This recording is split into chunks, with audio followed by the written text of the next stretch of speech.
soaring high. Riding the wave, I'm here to stay. Living in the digital age. No banks, no fees, just decentralized. It's crypto paradise. Ooh. No banks, no fees. Alrighty, let's kick this thing off. Good morning from Paradise Surfers. Happy Tuesday. It is November 18th. And boy, we have a great show for you guys today. The topic is this the start of the crypto winter, the dreaded bear market, the dreaded multi-year downtrend? Or is this just a run-of-the-mill 30% correction in a bull run like we've seen countless times before? We will debate. That is the debate amongst all of the personalities on crypto Twitter. I'm seeing people talk about our mainstream media now. Bitcoin's down, down, down. They're talking about it, so we're talking it. And we want to get your guys' take. By the way, we are not streaming on X right now due to an issue with Cloudburst. So we're just live on YouTube. Get over into YouTube. Get some comments going. We want to hear from you guys. All right, so I'm still of the mindset that this is not the start of a bear market. I'm actually of the mindset that we've been in a bear market despite certain signs to the contrary. But what do you guys think? Could this really be the start of a multi-year downtrend?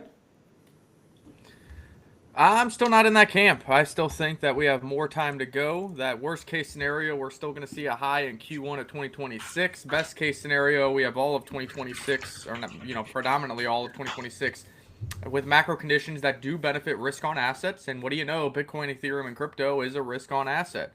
And we've talked about many of the reasons why. That goes from QT ending December 1st, potentially QE kicking off, another rate cut by the end of December, more rate cuts in early 2026. And now we've been talking about this $2,000 stimulus check. Well, now Trump came out and said, yes, we are going to do a $2,000 stimulus check, and it's going to happen in early 2026. Probably going to do that before the midterm elections, going to try to get more votes there by sending that big old check. And that lines up with QE, more money printing going on in early 2026.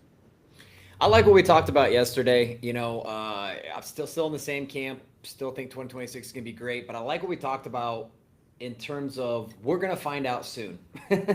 Because they can't, if things are going to turn around, they need to turn around relatively quickly in Q1. We need to see Fed making big statements around QE and starting the QE. We need to see the, serious rate cuts happening, all the catalysts we've been talking about for next year to lead into these elections.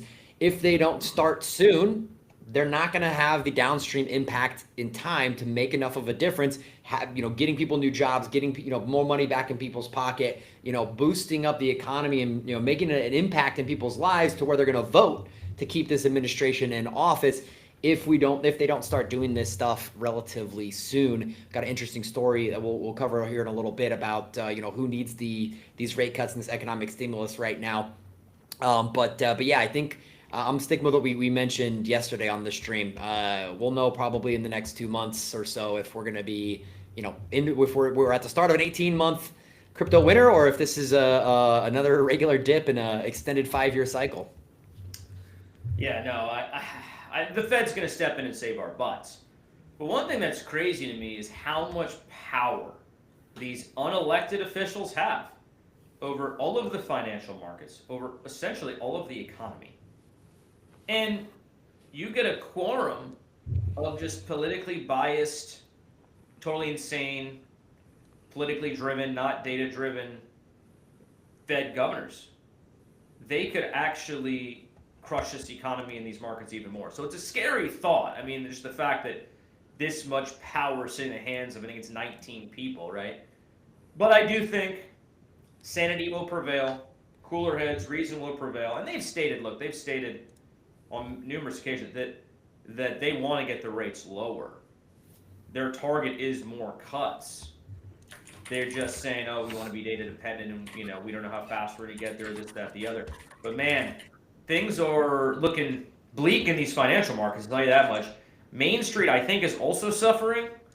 I don't know if I'm really a part of Main Street anymore. I have a podcast and not a real job.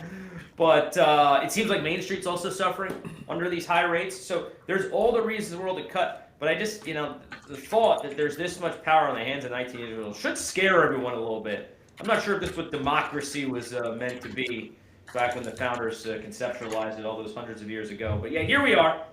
Here we are. Fed governors, don't let us down, guys. Don't crush these markets anymore. Everyone's looking for a bailout. It's time for you guys to step in. Yeah, we see this extreme fear you got up here, Nate. 15. I mean, that is either matching the low or the new low for the whole cycle move that we can see on the data. Maybe you have a little clearer picture there, but yeah, it says that yearly is low wild. March 11th, 2025, extreme fear 15, so we're tied. That is crazy. And it makes sense. I mean, you can see here, let me share my screen. We got the NASDAQ down about 1% today. But if you zoom out, NASDAQ is still way up. But it's back on its lows, meaning if it gives away, it does have another couple percent gain or another couple percent drop potentially back down to this 24,000 level, which has been putting pressure on Bitcoin, Ethereum, and other assets. Bitcoin has been a dog, I'll tell you that much. Went down to 89,000 overnight. It is bouncing back up to $91,600 as we speak. This goes all the way back to this buy zone we had all the way back here where we had the measure move up and looking for retracement that we never got, and we had to go for higher level trades here. But Bitcoin falling off back into support. Do you guys think we go a lot lower? A lot of people keep moving their targets. We get down, they're like, hey, let's go to 95K. We get there, they're like, no, I'm not buying. Let's go for 80K. Oh, I'm not buying. Let's go for 60K. Like, are these people going to get caught with their hand in the cookie jar trying to get greedy and buy the exact low? Or how much lower do you think we have? Because meanwhile, Ethereum looking a little more constructive on the charts, holding $3,000 level, and flashed a bullish divergence on both the daily and the 4-hour charts right on moving averages. And you have Thomas Lee saying that, hey, the Ethereum low is going to be happening this week. He didn't say at what price, but you see Ethereum outperforming Bitcoin, you see a bullish divergence forming, and you have the likes of institutions wanting to buy this dip, thinking that the low for ETH will be in by Sunday. Yeah, I tried my best to save the markets last night. I had a $300 buy order at 93K, but that wasn't enough to turn things around. So I don't know what else I can do. So this is all your fault. I'm out of money. That was like almost my last 300 to ape into the markets, but I am buying on the way down. That is for sure. Well, you know what's Smash the funny buy too? button. Like, we're in these various group chats and Telegram, and I like being a part of them because you can kind of get the sense of the retail sentiment. These are retail traders, and nothing wrong with that. We're retail the other day too. And it's exactly like, Crypto Hitman was saying, where you start to see the price break down, and all of a sudden the predictions get more and more dire. Oh yeah, we're going to 60, we're going to 8, whatever it is, right? And then so I assume most of them don't jump in up until the point where it's bounced and it's pumping again, they feel comfortable. So I don't think it's going to hit the 60. I think retail usually overshoots their predictions to the downside, just like they overshoot their predictions to the upside. When things are pumping, they're usually like, oh, it's going to $1 million, doesn't get there. Things are dumping, it's going to 0, doesn't get there either. So, for me, I just hold spot anyway for the most part. I know a lot of people are doing leverage. I think it's highly dangerous, highly risky. I'm seeing people getting liquidated left, right, center. So, where we end up in the next couple days, let's see. I am curious and interested to see that the predictions around the rate cut seemingly increasing a bit. So maybe people coming around to our position that the Fed is going to cut rates come December 10th. But fingers crossed, holding our breath. It's all in the Fed's hands, guys. It's the Fed's world. We're just living it. We talked about yesterday, there's a lot of stuff going on this week. A lot of people betting against, saying there's not going to be any change. I think last night it's at 54 or 55%. Or sorry, this morning it was at 54%. We looked at yesterday. We got Fed minutes, NVIDIA earnings, September jobs reports, PMI, inflation expectations. So big week. Going to give us some good data to understand what might be happening. So we said expect some volatility on here. And yeah, it was 54% today. Then I saw it go as low as 49%, no change, and now back up to 51. So, seeing a lot of movement in this, I think that's probably a positive sign that people are shifting back towards belief in the 25 basis point cut. Yeah, and right now it's really just a flip of a coin. I still believe that you need the cuts, but there is data out there that says, hey, the Fed is actually should be raising rates based off of some of these charts and different things, but that just doesn't line up with what Powell's been saying, what the real economy is feeling, what the inflation is showing, and the fact that QT is supposed to end here in less than 2 weeks. So I'm still leaning on a cut.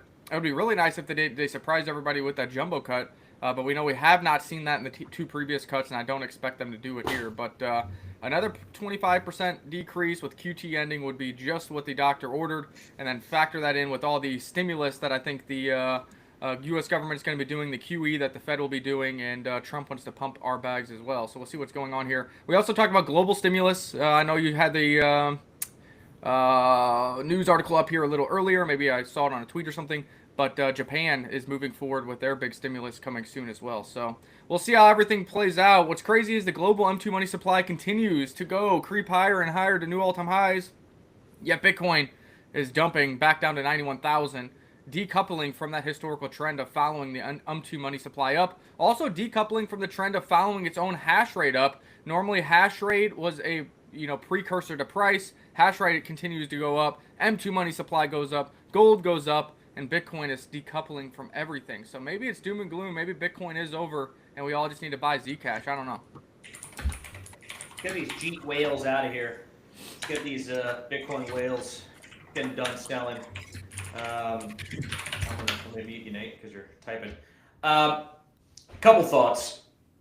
One, I love to see that prediction, the market's prediction that we're not getting a rate cut. 50% of people think it's not happening, and so that means it's not priced in theory, right? So you would expect that if they do the 25, I don't think we get the 50, but if we get the 25 base point cut, the market should react favorably. Couple that with the end of QT, and then all eyes on when do they start quantitative easing. So, it's interesting to think, is it possible that 2025 was not even really a bull market at all? And you can make that argument. I mean, if you look at alts, certainly not from an altcoin standpoint. And I see you, NJ Dub. I see your question. We'll get to that in a minute. Could it be possible that that this year does not even constitute a bull run at all? Four-year halving cycle, therefore invalidated in my view, and that 2026 ends up being the bull run. I think that's more than likely, frankly. I just don't see a world in which the Bitcoin price breaks down further. We end up with a 60 to 70% correction from the all-time high. Alts also shitting the bed, and that this state of affairs persists for about a year. That's what the four-year halving would tell you is going to happen next. And I just don't see that happening in a world with the rate cuts, in a world with QT ending and hopefully QE starting.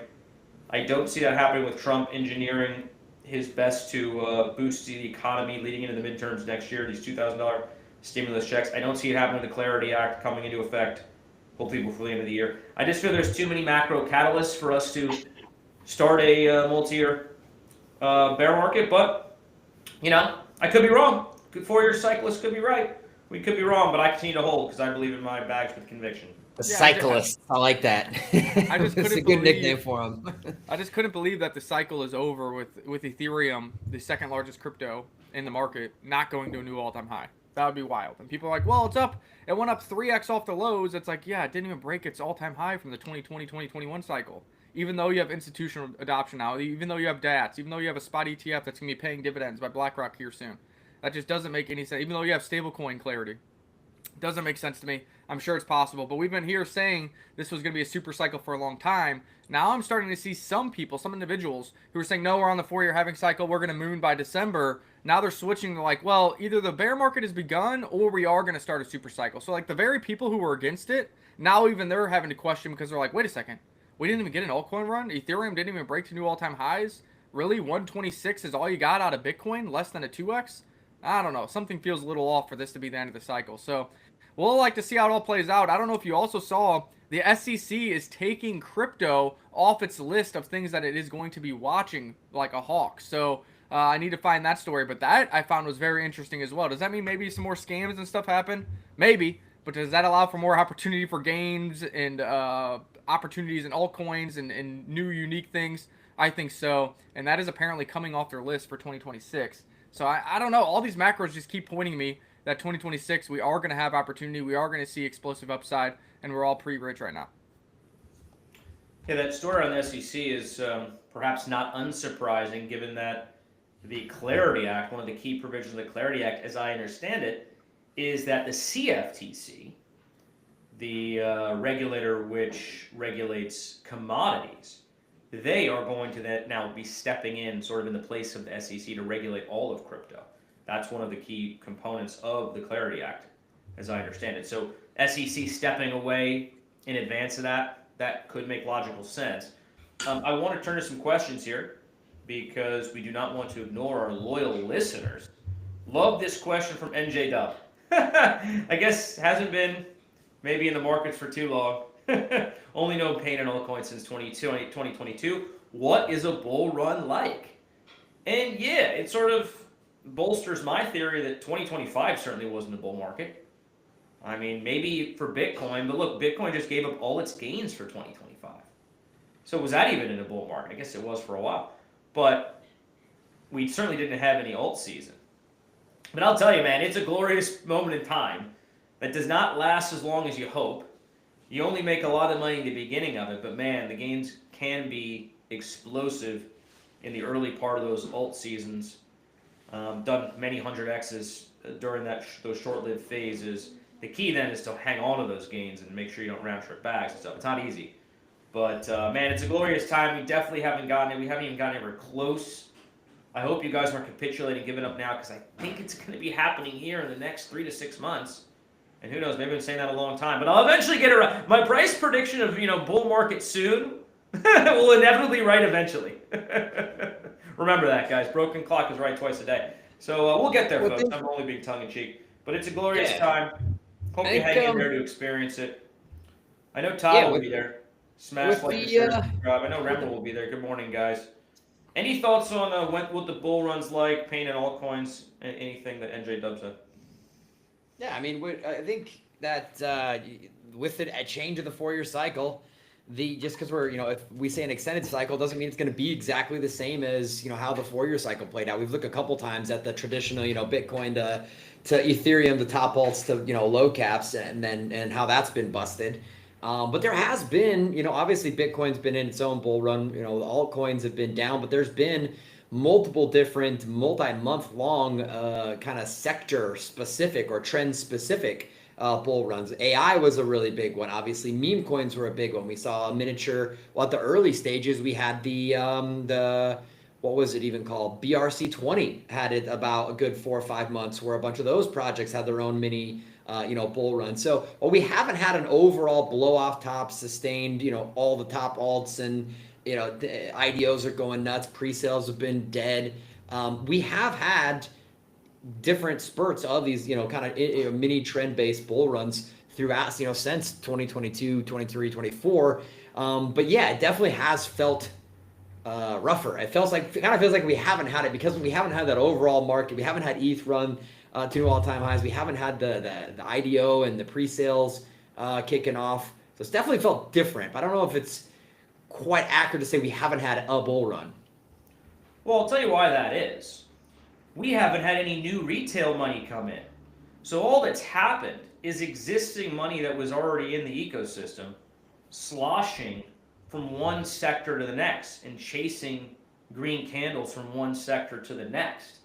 And so for that reason, we've only had that pump. Okay, it's pump on privacy now. Remember when BNB was pumping for a week? That was cool. And Nate went through some others. To get that, true, let's call it true alt season, most sectors, all the top coins, outperforming Bitcoin, sentiment super high, bullish, risk on, we're getting rich, blah, blah, blah. You need retail. You need new money. And we just haven't seen it. And again, I think that comes back to Fed policy. It comes back to the rates have been way too high. They haven't been putting money into the system and been sucking it out of the economy for 2 years. So where's new money coming from if they're not printing and putting it back here into the financial markets? It's just chasing individual trends. AI in the stock market and those various sectors in crypto. So it has been a tough 2 years for alts. We're all feeling it. I mean, we're maybe doing better than some, but it's been tough, guys. There's been not even any way to sugarcoat it. I'm still long-term bull, but damn, this has been a brutal 2-year stretch. Yeah, I would agree. We see Hexbull here says, guys, your question today, Nick, you've been eyeing bearish divergence on BTC chart for months. That's played out and reset the RSI with capitulation. So we haven't got back long our Bitcoin longs from Todd due to the technometer still not giving an oversold reading. The technometer's got down as low as 40.7. A 40 reading is a buy in a bull market, and a 38 is a buy in a bear market. Now Todd is even leaning towards waiting for a 38. I told him I would wait for a 40, so we'll see what happens down here. We got very close. We got to like 40.7 on the move last night to 89,500. But this is the very reason why we were selling a lot of these peaks up here, leaning towards some kind of distribution up here. Now, we didn't think it was going to get this deep. I really like this rotation video where we picked the exact low. We ran up to 116,000. We've sold off ever since. But I will say that bullish divergences have been working on the 4-hour. This was all bullish divergence. We sold that high. Bullish divergence, sold. Bullish divergence, a rally up to 116. We do not have a bullish divergence on the Bitcoin chart. We do have a bullish divergence on the Ethereum chart, and Ethereum has been outperforming. So I'm not sitting here saying abandon Bitcoin, it's going to zero. But like we've been saying for a long time, and what has been happening, if you look at the Bitcoin dominance chart and the ETH BTC chart, from $1,500 ETH, I said I would rather own ETH than Bitcoin. I think it's going to outperform for the remainder of the cycle. I think it will continue to outperform into 2026, and that's what's been going on. Yes, Bitcoin has had moments of outperformance when ETH looked a little sloppy here, but if you look at the ETH BTC chart, the trend is your friend. ETH has been outperforming Bitcoin off those lows, and I think that will continue. So you can see here is when we bought our ETH long, and look what it's done against Bitcoin. So not only have you got the performance of ETH itself, but you've outperformed Bitcoin something by like 80% since that buy as well. So that's what I would keep leaning on. I'm going to keep leaning on ETH. I'm going to keep leaning on altcoins, and I think ETH DATs, and kind of fade the Bitcoin trade, kind of fade MicroStrategy, etc. Yeah, ETH has been put up a hell of a fight here at 3K. Bitcoin's just been in a 10-day absolute dump, and Ethereum doing everything it can to stay above 3K. I got a question for you, Nick, and also Nate. Normally, you would expect to see ETH running towards and beyond all-time highs only when Bitcoin has kind of done the same, has shown a lot of strength, pumping for a while. Is it possible for ETH in these conditions with Bitcoin as weak as it is, for ETH to go on a significant run? Or are we just like going to be kind of consolidating? Best case scenario is just consolidation up until Bitcoin decides to go again. I think Bitcoin needs to do something. Like, Bitcoin can't stay down here at 92, but we'll see what happens with this cycle. Bitcoin's already kind of outperformed for quite a while, and the Bitcoin dominance is still very high. So I think if Bitcoin can just find a footing and get confidence back in, get back into the mid 100s, even close to the all-time highs, you can still see that rotation of whales getting out, and Ethereum can catch a bid standalone from institutional demand, BlackRock demand, and maybe retail coming into the space. And that's kind of what Thomas Lee is thinking as well, looking for Ethereum to rip to $7,000 with Bitcoin only going to 150, which would be a major outperformance by Ethereum versus Bitcoin off these levels. Yeah, going to be hard for anything to really have a serious bid as long as Bitcoin is, dumping like this. But Bitcoin can stabilize, find a bottom. I think Ethereum is primed to recover quicker, potentially, than Bitcoin. I don't think it needs Bitcoin to really lead the charge. Just like I said, looking at the chart the last couple of days, Ethereum really fighting at that 3K level, looking like it wants to bounce off that. But Bitcoin's going to keep dumping down into the low 90s, into the high 80s. Not a lot not a lot Ethereum can do to fight against that. Yeah, I agree with that. It'd be nice to get Bitcoin just back above 100, 105, 110, looking okay, and let Ethereum and privacy coins and some of these alts come back to life and get momentum and morale better in the trenches again. All right, whales. Any Bitcoin whales listening? I mean, I really blame two parties. Two sort of groups, let's call it, for the weakness we've seen in Bitcoin. The OG Bitcoiners have been selling tens of billions of dollars worth. With a B. Yeah, billions. Yeah, tens of billions. I mean, just an astonishing figure is being sold from these early OGs, and that's their prerogative. Good for them. They held on this long. or they did all the right trades, and here they are sitting on billions, and good for them. I saw a tweet the other day. The personality on social media was trying to blame the ETF investors for the weakness. Like, ETF investors just sold 1.9 billion or 1.7 billion, and that on its face, that's a lot of money. But then actually, if you compare that to the amount that the OGs have been selling, it's absolutely nothing. It's minuscule. In fact, the retail, the ETF buyers, I think something like 93 to 95% of them hold. Mm-hmm. So it's not their fault. It's not their fault. The other party to blame is probably the market makers and the centralized exchanges who are taking advantage of all this leverage trading, which is kind of taken over the space. 70% of the volume is apparently now just due to the derivatives and the leverage and the perpetuals. And so the exchanges, they're making the most money off it. They see an opportunity to liquidate a long or liquidate a short. That's how they make their money, and they'll continue to do that up until it's not profitable anymore. So if you're gonna blame someone for the bearishness here, it's the OGs, it's Binance, etc. I don't blame the ETF buyers though, because they're mostly holding. I want to set the record straight on that. Those guys are mostly holding. In Wall Street, we know they're buying and sucking up a ton, as are nation states coming online too here soon. It seems like, and I saw that El Salvador bought another 100 million yesterday. So I mean, the big new players, they're supporting the price. OG Bitcoin whales, Binance, cool it out, guys. Cool it out. We need a reprieve. We need a little pump here. This is getting a little bit difficult for even us truest believers. Well, I guess that shows you got to be careful who you listen to, because even pundits on mainstream media blaming ETF sellers for the sell-off is probably one of the most silliest things out there, because the net inflows for ETFs are still positive, and like you said, it's over 90% of them are paddled or added onto positions versus selling positions. So be careful who you listen to. The uneducated get in front of the masses somehow, seemingly not just in politics but in finance as well. And pretty funny to hear that was what they were peddling there on CNBC or wherever you saw it. This is a day or so old, but even Saylor coming back, buying almost another $1 billion, $835.6 million in Bitcoin over what would have had to have been kind of into last week there to average a price of about 102. The guys that got conviction are still out there buying. There's a lot of big institutions accumulating here. Hard to think we're going into a bear market. As bad as the chart looks, as much as it's weird to say, man, we're about to go under. We went under 90,000 earlier today. I just can't see how we don't bounce back next year. But we'll know soon enough. It is a wild time out there. A lot of stuff happening around the world when it comes to macro picture of economics. But sorry, okay, go ahead there, Hitman. This was just going to be adding to MicroStrategy. Everybody thinks in almost rooting for Michael Saylor's demise, or saying MicroStrategy is going to go bankrupt and going to cause the wind down of Bitcoin. This was their last earnings report. And don't ask me how they do this, because their software company is very little profitable. But they're somehow producing revenue off their Bitcoin holdings, because the estimate was that it was going to be negative 10 cents per share. It was a surprise of earnings of $8.42 per share, with the revenue reported $12 million in profits and revenue as well. So, I don't know. Even with Bitcoin shitting the bed, MicroStrategy still had a double green earnings report back on October 30th. Well, this is what happens when the markets start to look a little shaky in the world of Bitcoin. There's a lot of people that don't like Bitcoin.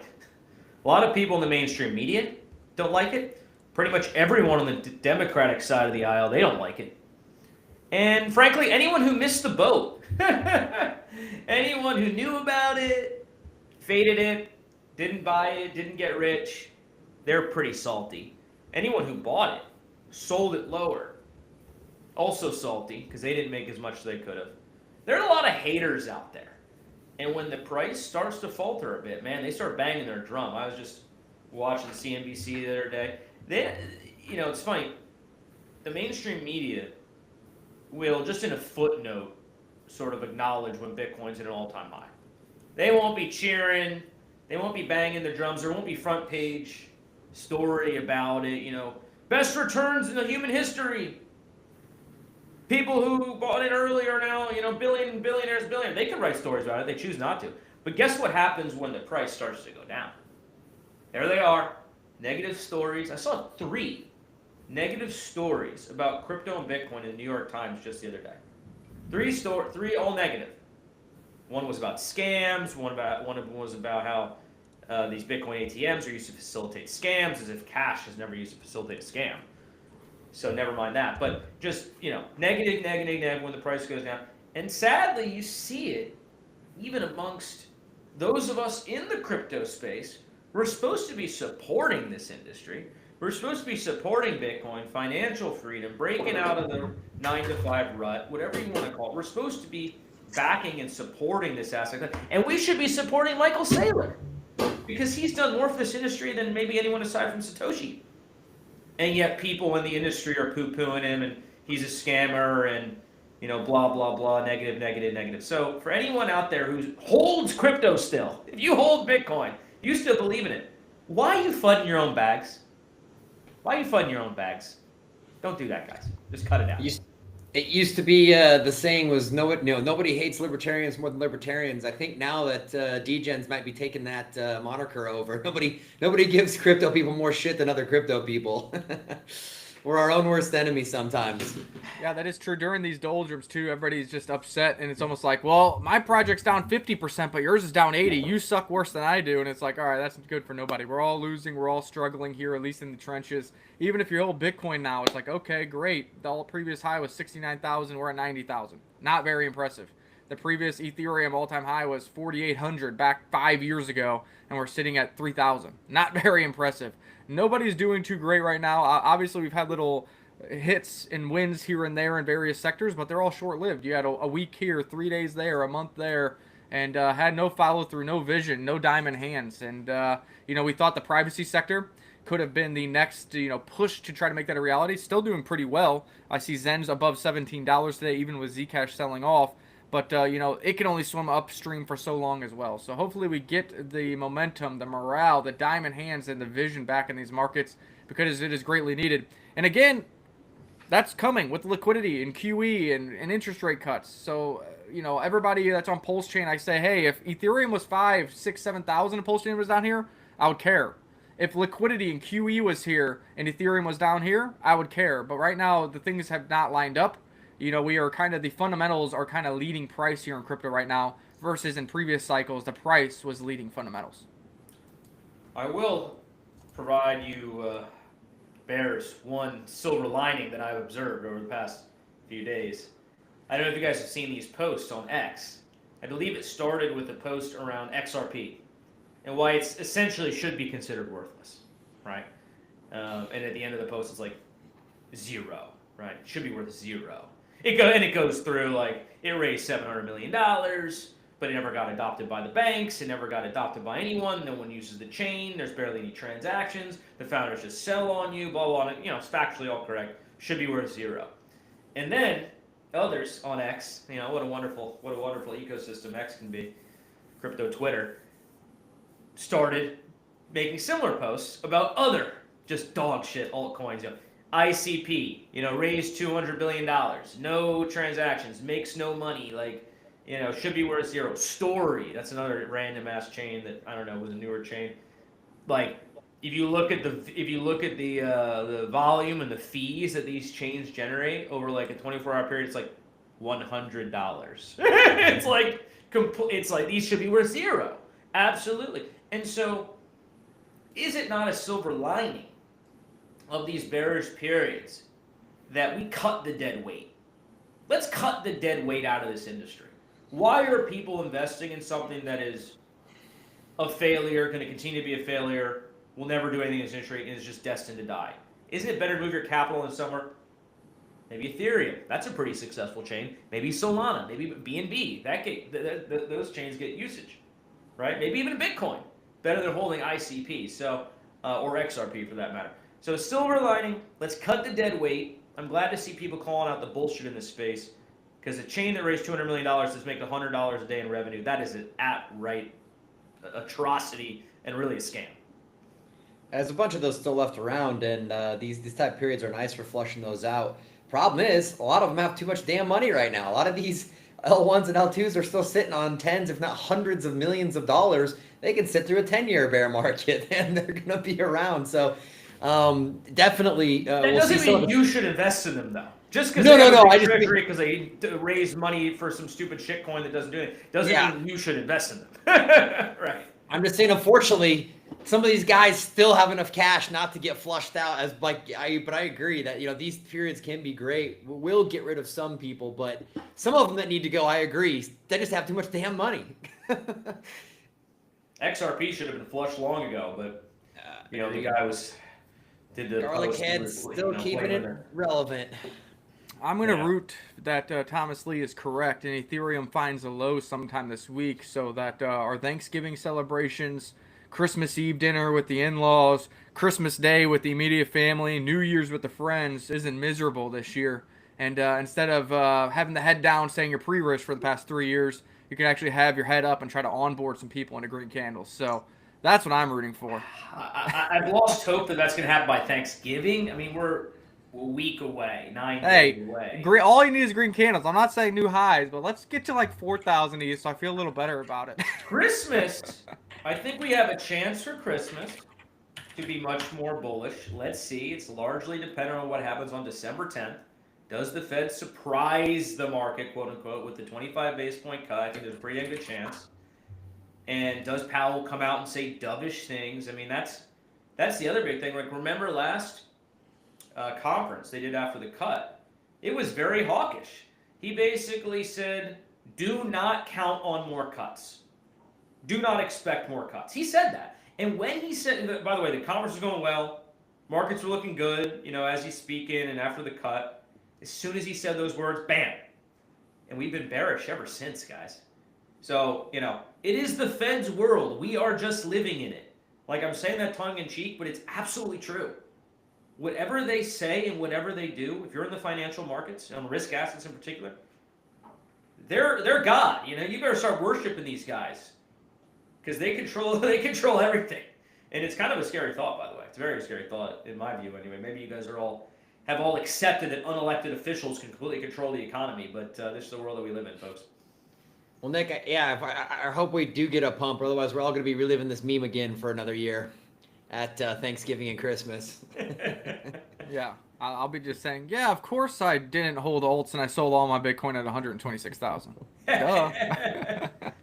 No, you just tell them, look, it's a down year, but I've been in this space for 7 years. When I bought my first Bitcoin, it was $2,000. Okay? And now, look, I know it's down off all-time high, but I'm already up 50 times. How have your investments done over the past 8 years? Cousin? How's working at Walmart treating you? Yeah, didn't think so. Glad you did that the other thing with your money and didn't invest. So maybe that's the takeaway, right? Like, even though we're down and it's just been tough and brutal, better to have been in these markets than to not have been in these markets, even when it's bearish. So just remember that, folks. Adam Kobayashi of the Kobayashi letter had a really great statement here. Actually, probably should start with these top line numbers. Talked about a bit of this. The current situation, U.S. getting ready for 2K stimmy checks. Japan got a $110 billion stimulus package. China approved a $1.4 trillion stimulus package. Fed officially ending QT on December 1st. U.S. issuing $1.9 trillion in treasuries a year. Canada restarting quantitative easing. Global M2 money supply at a record $137 trillion, which is an insane number. And global rate cuts are over 320 in the past 24 months. All bullish stuff for the markets, but it also means how are we not going to get another wave of inflation? This, though, was kind of more what I wanted to kind of take a deeper dive on. Adam Kobayashi saying, bad news from consumers, good news for stocks. Magnificent Seven it surpasses $20 trillion market cap, yet 60% of Americans think we're in a recession. Even as S&P 500 hits record highs, graduate unemployment nears 10%. Governments are injecting stimulus into the economy, not just the U.S., governments worldwide. Banks are cutting rates more than 300 times. Large cap tech stocks now make up 40% of the S&P 500. They don't need the rate cuts, particularly with inflation above 3%, but everybody else does. The gap between asset owners and non-asset owners is going to continue to widen. Nominal asset prices will rise. We've been saying this for a long time now, people. Get your hands on hard assets. That's what's going to keep you keep your head above water over the long run, not these fiat shit tickets. As much as this is going to help potentially pump our bags, what is it going to mean? It's going to mean $8 eggs again. It's going to mean the price of milk and bread and everything else continuing to rise. This cycle of kicking the can down the road with money printing and QT, QE seems to be getting that cycle shorter and shorter and shorter, where those highs and lows with inflation and rates, availability of money, maybe having had 10-year swings previously is getting cut down shorter and shorter and shorter and shorter. But those who have hard assets, gold, Bitcoin, equities, land, real estate, take your pick. But don't be in cash, people. Find a way to get out of that rat wheel and get your cash working for you. Amen. Amen to that. And yeah, with that's going to come the volatility. If you're an asset owner, you have to get used to these down periods because it's not always, rainbows and sunshine. But long term, the performance of the stock market is undisputable. Long-term performance of Bitcoin, undisputable. Long-term performance of ETH, undisputable. Now, some of these altcoins, some of these shit coins, that's a different story. But you absolutely have to be invested in the hard assets. I don't think though that to the Kobayashi, I love the Kobayashi letter by the way, but to his point about is this going to cause inflation? I don't think that we are going to see an immediate jump in inflation similar to what we saw in COVID times. That was an extraordinary amount of stimulus to the tune of $3 trillion, I believe, was printed in a matter of like 6 months and then distributed to Americans. Not only that, rates were cut to actually zero. And you could go and refinance your house. Your mortgage payment went from $2,000 a month to $1,000. That's $1,000 extra bucks in your pocket every month. That went places. So, that was an extraordinary time. I don't see that the next round of stimulus is going to cause inflation to jump to like 9% like it had after COVID. But, even in like normal inflationary times, we're running at 2 to 3% a year. That means 2 to 3% a year, your purchasing power going down. And that's like a good outcome. Forget the 9%. So I'm not as worried about him about any stimulus reigniting like crazy inflation. But yeah, gotta be invested in hard assets. Inflation's a thing. It's a feature, not a bug. Get used to it. Get invested. Look at this. They must be watching Crypto Paradise on YouTube right now. Market getting more and more bullish on the rate cut. We're down 3% since we started the stream on the no change. People must be tuning in, getting that Crypto Paradise pump in the poly market rate cut bids. Well, you know who else they're probably watching more so than us? The future head of the Fed, I believe. His name's Christopher Waller. I've been on this for months now. He's been positioning himself essentially for Trump to elect him as the new head of the Fed. And he came out yesterday and said, I don't even really care what the data says between now and then. I'm voting for rate cuts anyway because the labor market's in trouble. He literally said those words, in effect. And so, we get enough of these guys who are not politically biased, who actually are looking out for the little guy, and they will vote for the rate cuts. So fingers crossed it happens. Fingers crossed he then actually gets the nomination. I think he will. Let's, what do they say? Tag this, remember this. Remember this take around Christopher Waller, because I think I'm going to be right on it. Bookmark it. Bookmark it, that's the word. Yeah, love to see him out there, saying some dovish stuff. Forget these Hawks, man. These Hawks are screwing everybody over.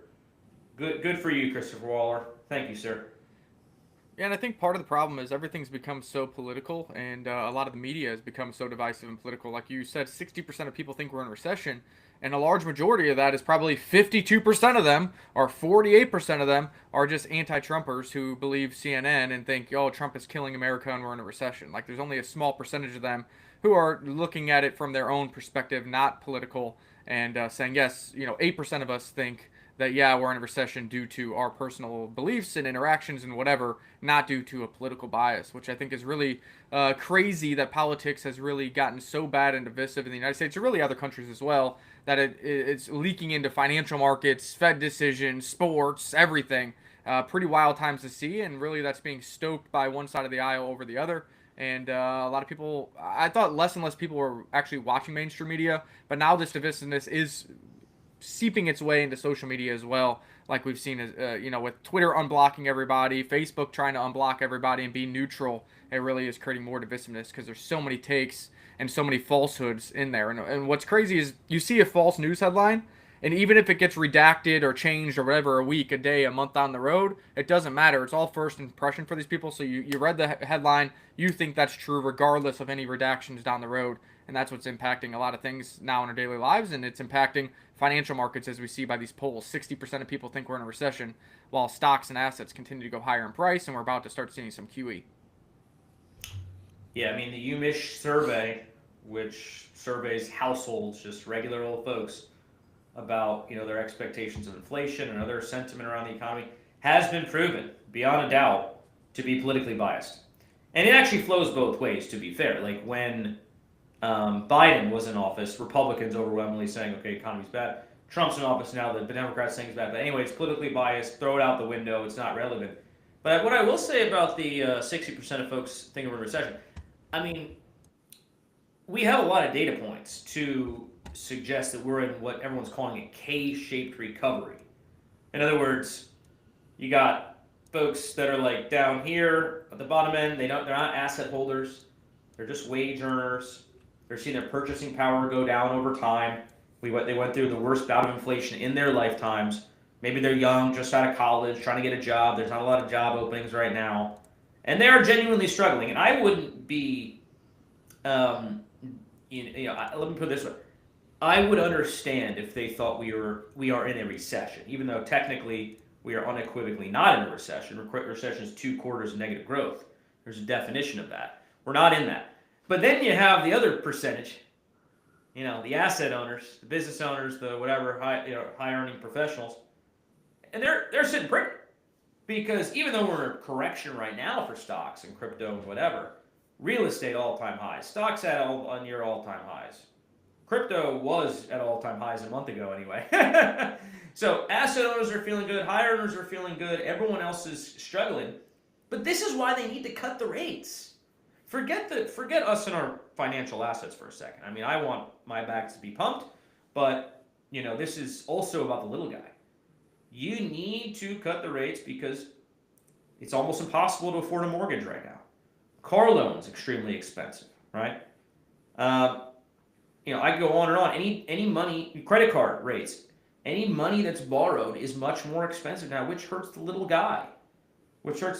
So I think the Fed knows this. I think they're going to come to their senses. There'll be a couple outliers who are, whatever, anti-Trump, and they'll be voting for no cut.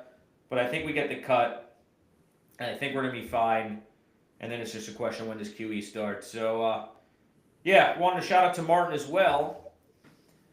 He switched to passive income from crypto, which is better than gold or Bitcoin or properties. Yeah, I mean, it's very hard to make passive income off gold or Bitcoin. Property is also hard because interest rates are high. I have a vacation property. It doesn't do well. I should have just bought more Bitcoin instead of it. But, hey, you live, you learn, I guess. So property is not the best right now in my estimation. There are ways to make passive income in crypto, and I think, Martin, you're very good at it. I'm staking with Emit Farms as well. I was staking Ethereum for a while, too. You're getting like 3 to 4% yield on that. I wasn't blown away. So I guess I want to hear from you, Bud. Like, where are you seeing passive income opportunities in crypto that are actually fruitful right now? I'm not seeing a lot, but certainly better than gold, Bitcoin, or properties. I agree with you there. What's he saying? Yeah, and I did see yesterday in the news that Aave was stepping up their game and trying to, FDIC insurance, like on Coinbase, for example, is $250,000, or your local bank's $250,000. Your local bank pays you like 0.25%. Coinbase will pay you a few percent. I think it's 3 or 4% on your USDT. or your USDC. And now Aave is saying they're going to do a $1 million insured balance, so 4x that of your bank or Coinbase, and they're going to be offering 9% yield on those accounts. So we'll see how that all plays out. But talking about passive income, I thought it'd be interesting to bring that up. So 4 times more insured balance than Coinbase or your bank, with a 3 to 5 to 10 times yield over your bank or even Coinbase for those assets held on that. Yes. Nate, your mic's a little wonky. Make it Nate's like a fan or something in the background. I'll mute you for a sec, get you figure that out. But yeah, I did see that too, actually, on Aave. And that to me is an indication of where I hope this industry is going. Right? You can envision a world where you have apps on your phone. They're utilizing blockchain technology, but it's seamless. It's behind the scenes. It's not, writing down a 12-word or 16-word seed phrase. It's not having to sign every transaction. It's not having to log into 50 dApps and do this, that, the other. It's just make an account, deposit some money in. It gets auto-converted to stable coins. You click, earn yield, and you see the balance, the value of your money increasing over time. In the background, all sorts of fancy stuff may be happening. Hopefully, low risk stuff, because you certainly don't want to get liquidated or whatever. But if you're just lending it out on Aave, that's a pretty safe thing. So I hope we get there as an industry. I think that's going to ultimately be that's the kind of world where you get the next billion users, where it's a lot easier and just seamless and click a couple buttons to earn some money. Because right now it's way too complicated for average Joes to want to earn 9%. So we got to get there. I do applaud Aave. I haven't seen much beyond what Nick stated there, but happy to hear them doing that. And I think Coinbase and others will end up doing something similar.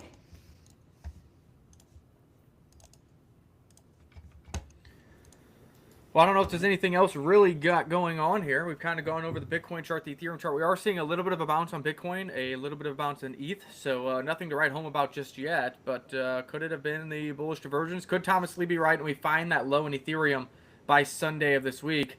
That would be nice. We need some kind of relief. We need some wins. I mean, now we have people saying that Pulse Chain is going to go to new all-time lows, which would be another 20% drop from here. And surely if that was to happen, that would mean Ethereum is below 3,000, Bitcoin's into the 80s. And, more conviction needed if you're going to be in the crypto markets if all that happened. Conviction and patience. Those are the two most important traits if you are going to make a lot of money just holding blue chips. Right? Conviction and patience. So this is not easy, guys. But that's why we say, touch grass, distract yourself, step away from the charts for a while. It does help actually with holding. If you're sitting there watching charts every second, it becomes very, very difficult. So, I wouldn't be surprised if we start to see it bouncing. I mean, at some point, the market was going to recover. Bitcoin wasn't going to zero. ETH wasn't going to zero. We probably were never going to enter into a year-long bear market, not with all the stimulus coming. So, a bounce was inevitable. Where the low, was going to be established, that's obviously anyone's guess. But the bounce is coming. Maybe it's today. Maybe it's happening right now. We'll see if it sustains. But I continue to hold. Simple as that. Simple as that. So great stuff today. Sorry we were not live on X, folks. That was not our fault. Blame Cloudflare. This is the second Cloudflare issue I think we've had in the past month or two, is it not? I think the first one was AWS. Nice. The blockchains still work, CZ wants you guys to know, which is true. The Explorer website might not load, but the chain itself is still running. That's good news. It is interesting as we continue to expand on this technical revelation that we do have, Cloudflare issues and AWS issues and all this stuff. I also heard that AI committed some kind of cyber attack itself. So I don't know. I haven't looked into that. I just saw a video pop up. So that's something I'm going to dive into today to see what's going on. But if we keep going down this track and more things use AWS or Cloudflare or other sources, and then we also have AI along with hackers trying to hack stuff, where does this all end? I don't know. Are we going to go back to the times of needing candles in our house? Like, are we going to have outages of electricity and EMPs and all this other crazy stuff. I don't know. The warfare is going digital, and if we have AI also attacking us outside of just other countries, things could get interesting. That's for sure. Yeah, that's lower down on my list of reasons why I'm scared of AI. Saw a video yesterday. It was a doctor, and he was like, "I'm applying to McDonald's." I mean, it was a joke, but he showed like the AI had reviewed, the scans. These doctors, they're radiologists. Their job is to look at like scans in the body. Oh, there's cancer there. There's this, that, the other thing. And he was like, the AI found it much faster. It was like pneumonia. So the AI found it in seconds. I didn't see it. AI's taking my job. Like, we're all effed. And you just sort of extrapolate that out to how many different industries that AI can frankly do a better job. I mean, we're in the financial markets.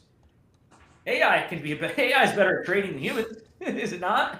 If you're a trader, how is it that you're going to compete against AI that sees all, knows all data points in real time, making instantaneous decisions? How are you going to outcompete that? So good luck to everybody out there. I want to leave on a positive note, guys, because this discussion around tech reminded me. We have the Ethereum Fusaka upgrade scheduled for mainnet activation on December 3rd. This is ultra soon. I don't think this is priced in. Nobody's really talking about it. We haven't even talked about it. That's what I'm saying. No one's talking about it. No one's talking about it. The upgrade is designed to enhance scalability, reduce transaction costs, improve efficiency, particularly for layer 2 solutions, and introduce new data management techniques like PeerDAS and Berkel trees. A lot of that is Greek to me, I'll admit it. But overall, every time there's an upgrade, it ultimately helps the chain. It helps the network. It sort of establishes further Ethereum dominance. If you're a believer like I am that Ethereum is the best blockchain, I know it's not the fastest or cheapest, but it is still the best, then this is nothing but positive. So I'm happy to see that. I don't think it's priced in. December 3rd, Fusaka upgrade incoming. Right in time for the rate cuts to happen a week later, too. So could these be the two catalysts we need to rebound the market and make Tom Lee's predictions correct? That is wild. Nobody's talking about that. They're all talking about, we were even talking about yesterday, the privacy upgrade, which is not this one. That one starts with a K or something. So maybe you get multiple upgrades here at the end of this year or early by January 2026. In all cycles past, it was usually buy the rumor, sell the news for these upgrades because software is software and they usually were delayed or had issues. And this one, nobody's talking about it at all. And like you said, it's 2 weeks away. Yeah. Every time they do something like this, it ends up being positive over the long haul. Whether there's an immediate bump in price, I mean, that sometimes doesn't happen. But I believe this is also a precursor to Ethereum implementing some of those privacy features, right? They kind of have to go step by step. Like, okay, this upgrade, which allows us to go to then this upgrade, and then you kind of improve the chain step by step. So the privacy stuff, which I think is a major, major catalyst for reasons we've spoken about in the past, this leads to that. So look, plenty of reason to be bullish on Ethereum. I know price is down, but fundamentals have never been stronger. And, maybe you don't need UBI, Universal Basic Income, if you had invested in these hard assets and dollar cost averaged over the years or gotten lucky on some big winners. Yeah, this is a discussion back to AI. I'm more of the mindset that humanity will adapt to this new technology rather than it just took all, it took everyone's job. We're all out of a job and we're just like ruled by our like AI overlords. We've got robots doing menial labor. Who knows? Maybe in 100 years. But I just feel like every other time when a new, very disruptive technology comes out, yes, certain jobs are definitely lost, but then new jobs come to sort of replace them, utilizing that new technology. You go back to like the days of like the printing press. That disrupted the technology that they've been using to like write down books manually or whatever. You go through all the major, tech sort of breakthroughs over the years. The internet itself, I believe, was predicted. All the people who, spent their time typing or whatever, they, and the personal computer comes out and then they lose their jobs. And it's like, yeah, but then we replaced and we got a lot more efficient and a bunch of new jobs were made. So I'm a little bit less of a doomer on AI.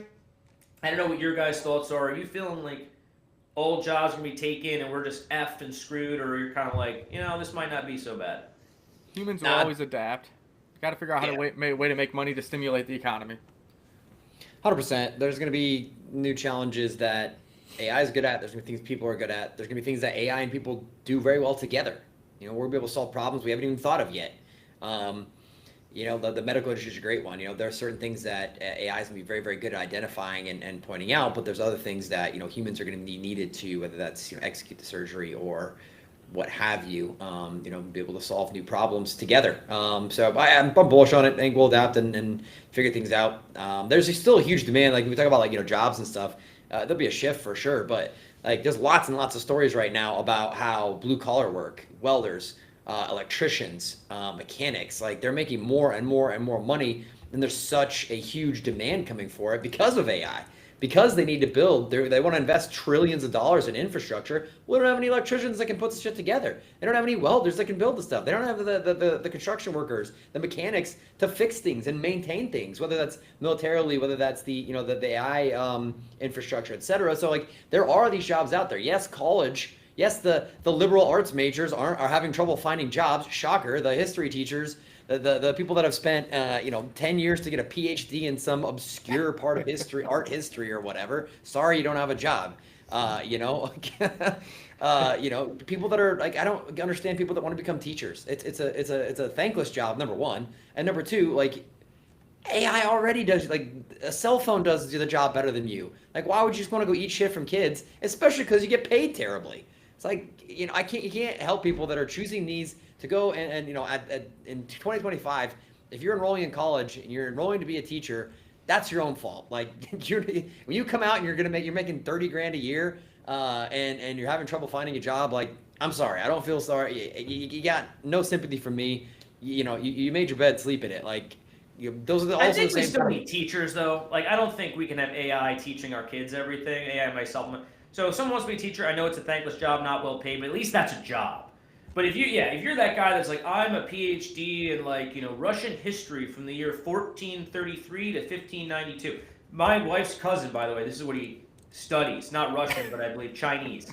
And it's I study. He's got a PhD to Columbia, by the way. Very smart guy. I study, Chinese history, but not even all of Chinese history. Just specifics related to military weaponry. Yeah, very interesting. Zero demand. So discreet, so random. So I'm dude, how are you gonna get a job? This is crazy. No offense. When he comes over and he's this fucking capitalist. Look at this guy just making money in the financial markets. Here I am trying to learn this random stuff and write a paper that no one's gonna read. That to me is that stuff is interesting to me, but it's something you watch on Discovery Channel. So unless he wants to grow his hair out like the alien guy or whatever and talk about Chinese military history, and maybe he can get a season or two on Discovery Channel, I just don't see how he's going to put that applicable to make any money unless China themselves hires him at the History Museum, or he can find some cush gig at one of these government-funded art or history museums and literally hope that people still have interest in that for multiple decades. Where do you go from that? It's in all likelihood he'll go to work for the government, and the government's going to look at him okay, this guy understands our adversary maybe a little bit better. He's a smart guy. We'll hire him at the State Department. He'll do some whatever grunt work over there. So he'll probably get a job. But I don't have a lot of sympathy for college majors of these very esoteric random. And if you're paying a couple $100,000, if you're taking on that kind of debt to go to some elite university to study some esoteric thing, I don't have a lot of sympathy. That's just bad decision making. And I do think the colleges are somewhat complicit in it. The federal government's complicit in it. We should not be giving the loans of those size to 18-year-olds. If I'm an 18-year-old, I couldn't go to the bank and get a $200,000 loan for anything. No skills, no experience. Here, Mr. Bank, give me $200,000. Get the hell out of here. No way. Well, especially the federal government, our tax dollars no are subsidizing, and then the college price are going with. The whole thing's a mess. I don't know how we got on this topic, but see, this is what we talk about when there's nothing good happening in the markets, right? What are you gonna say there, Nate? No, I was just saying I agree 100%. They should the reason college in the U.S. got so expensive is because the federal government got involved, and it's just they're investing no bank, no business would invest in you want to do what degree that there's no jobs for and there's no money to be made there, and you need $250,000. That's obviously a terrible investment. Yeah, so it's a mess. I think society will hopefully evolve. where people want to do some more blue collar work, absolutely. I mean, those are great paying jobs. It's hard. It's hard work.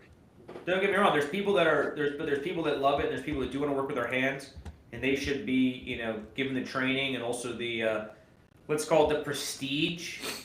There's a big problem I think in society where people like almost look down on blue collar workers. We got to get that one out of here. We need to put them on a pedestal. Look at this guy working so hard every day. 10 hours a day on his hands, building up like the AI infrastructure. Like this is great. So I think we got to change as a society here to adapt, but I think we will adapt. I am against universal basic income, by the way, at least to the point where you don't have to work. If you have an entire society of people who don't work, I think that just spells trouble. I don't think that's a good thing for anybody involved.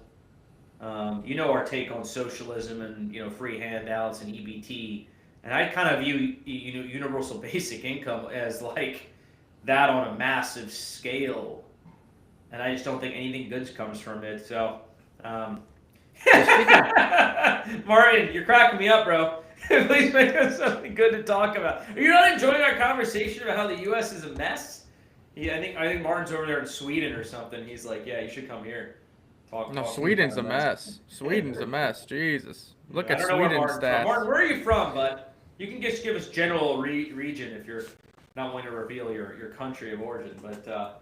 Every country's got problems. Bitcoin back above 92,000, Ethereum back above 3,100. So there's your green candles for the day. Enjoy your $100 rally. And let's see if we can get any follow through. Meanwhile, Nasdaq is down 400 points at 24,400 with support down at 24,000, which would be another 400-point red day tomorrow if that was done. Wait, is that? Okay, it says 0.4%. That's like 1.5%. On the day. Morning here? Yep. Or as of wow. Yep, for the day. Couple red days in a row. I mean, I look at the stock market. Look at the chart from April to like last week. It's still way up, yeah. It was up only for like 6 months. It's more just that Bitcoin hasn't been able to catch a bid to ride the coattail of stocks, and now if stocks want to be red, it's going to continue to put some downward pressure on Bitcoin just because they are tied together. But yeah, way up. True. From the lows that we were telling you to buy. We told you to buy here. We told you to buy here. Way up from there. But again, downside support 24,000, which mean, you close today where it is, and you have another one of these days tomorrow, and then you would get down to that level. So it'll be interesting to see if Bitcoin or ETH can fight that. I don't mind the stock market taking a breather and cooling off for a bit and correcting a little bit. Like, you can't just have up only forever. You need some corrections at times. And so let's let this play out. There's no reason to panic. I'm seeing, a lot of posts around now suggesting that like the AI boom is over. It was just a bubble. But then if you start to dig into the facts, it turns out that this thing is just starting. Because every time you, I, and every business does a query, ask ChatGPT a question, right? That takes compute power, which also takes physical infrastructure to create that computing power. And we're just, something like 10% of society is using AI on any regular basis. Does anyone here think that in 5 years we won't be higher than 10% usage on AI? Nobody thinks that. Because it's a ridiculous thought that we would not be using more AI today, in 5 years than today. And so all the build out, all the investment, all the infrastructure that needs to happen, that's still coming. That's still happening, and there's still so much upside here for the likes of NVIDIA and all these other magnificent 7 companies that are in the AI industry. So I don't think this AI, it's not, people thinking this is a bubble that popped last week.